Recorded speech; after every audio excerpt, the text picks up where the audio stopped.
அமெரிக்காவின் இறக்குமதி வரி விதிப்பு எதிரொலியாக இந்தியாவிலிருந்து ஏற்றுமதியாகும் பொருட்களின் வீதம் நடப்பு ஆண்டில் சரிந்துள்ளது. அதிகபட்சமாக ரத்தினங்கள் மற்றும் நகைகளின் ஏற்றுமதி பாதிக்கப்பட்டுள்ளது. அமெரிக்காவின் 50 விழுக்காடு கூடுதல் வரி விதிப்பால் இந்திய பொருட்களின் ஏற்றுமதி கடுமையாக பாதிக்கப்பட்டுள்ளது. குறிப்பாக அமெரிக்காவுக்கு ஏற்றுமதியாகும் இந்திய ரத்தின கற்கள் மற்றும் நகைகள் ஏற்றுமதி நடப்பாண்டில் ஏப்ரல் ஆகஸ்ட் மாதங்களுக்கு இடையே 33.9% சரிந்திருந்தது. அமெரிக்காவின் 50% வரி விதிப்புக்கு பிறகு அது 69.7% பெரும் வீழ்ச்சி கண்டுள்ளதாக கேர்-எட்ஜ் இணையதளம் தெரிவித்துள்ளது.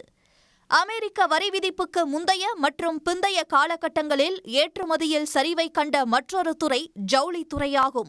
நடப்பாண்டில் ஏப்ரல் ஆகஸ்ட் மாதங்களுக்கு இடையே ஜவுளி ஏற்றுமதி சரிவு 1.2% இருந்தது. இது செப்டம்பர் மாதத்திற்கு பிறகு 31.1% சரிந்துவிட்டது. கடந்த செப்டம்பர் மாதத்திலிருந்து விவசாயம் மற்றும் அதை சார்ந்த பொருட்கள் 32.4% சரிவை கண்டாலும் செப்டம்பர் மாதத்திற்கு முன்பு வரை இது 8.2% வளர்ச்சியை பதிவு செய்துள்ளன. பெட்ரோலியம் மற்றும் கச்சா எண்ணெய் போன்ற வரிவிலக்கு அளிக்கப்பட்ட பொருட்களின் ஏற்றுமதி ஏப்ரல் ஆகஸ்ட் மாதங்களுக்கு இடையே 19.7% குறைந்துள்ளது. ஆனால் செப்டம்பர் மாதத்திலிருந்து 46.7% அதிகரித்துள்ளது. மின்னணு பொருட்கள் ஏற்றுமதி 2 காலகட்டங்களிலும் வளர்ச்சியை கண்டன.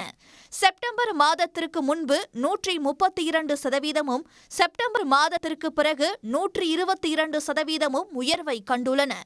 நடப்பாண்டு அமெரிக்க ஏற்றுமதியில் பொறியியல் பொருட்கள் 20.5% பங்களிப்போடு முதல் இடத்தில் உள்ளன.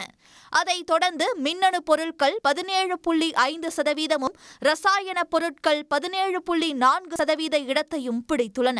உடனுக்குடன் செய்திகளை தெரிந்து கொள்ள சன் நியூஸ் பெல் ஐகானை கிளிக் பண்ணுங்க.